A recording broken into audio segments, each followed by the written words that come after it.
देखिए, इस वीडियो में हम पढ़ने वाले हैं बुद्धि का त्रिकारक सिद्धांत, जो कि स्पीयरमैन ने ही दिया था।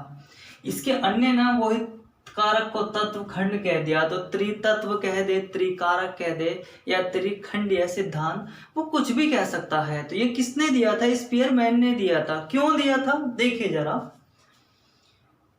जब स्पीयरमैन ने द्विकारक सिद्धांत दिया तो कुछ समय पश्चात उन्होंने सोचा कि जो आपका जी फैक्टर होता है और जो आपका एस फैक्टर होता है, इनको दोनों को जोड़ने के लिए एक बीच की कड़ी होती है। मान लिया आप यहाँ पे हैं, आपने जन्म ले लिया, आपको क्रिकेट खेलना है, तो आप क्रिकेट यानी कि बाह्य वातावरण में जाएंगे, तो इस वातावरण को जोड़ने के लिए जो कड़ी होती है उसे भी उन्होंने एक तत्व कहा, जिसे सामूहिक तत्व के नाम से जाना जाता है।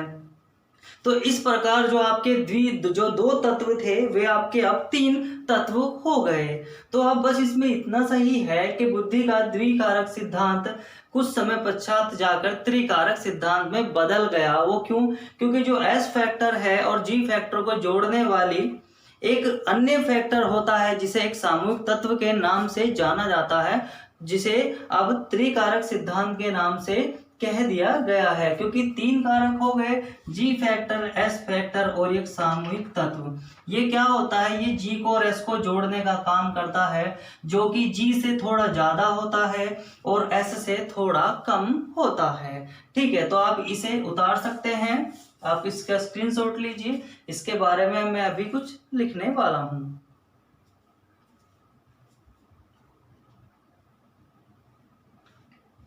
देखिए, द्विकारक सिद्धांत में जो स्पीयरमैन ने है सिर्फ दो कारक बताए थे, लेकिन उसके कुछ समय पश्चात उन्होंने यानी कि स्पीयरमैन ने विचार किया कि एस फैक्टर और जी फैक्टर को जोड़ने के बीच यानी कि जोड़ने के लिए एक अन्य तत्व की आवश्यकता होनी अनिवार्य सी प्रतीत होती है। तो जिसे उन्होंने क्या कहा? सामूहिक तत्व कहा।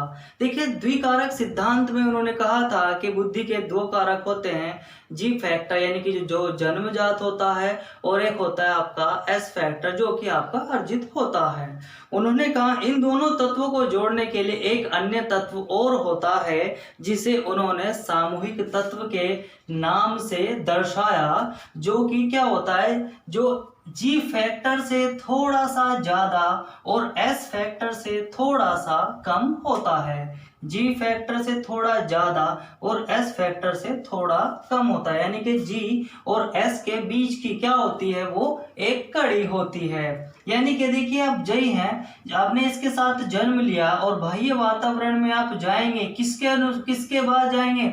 किसके द्वारा जाएंगे? सामूहिक तत्व के द्वारा जाएंगे। यानी कि ये एक ऐसा तत्व है जो आपको प्रेरित करता है उस वातावरण में जाने के लिए, और ये एक समूह में होता है।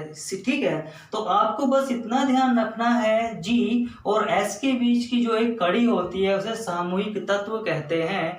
ये और ये तीनों को मिलाकर तीन तत्व बनते हैं। इस प्रकार जो आपका द्विकारक सिद्धांत है वो आपका अब त्रिकारक सिद्धांत के नाम से जाना जाता है।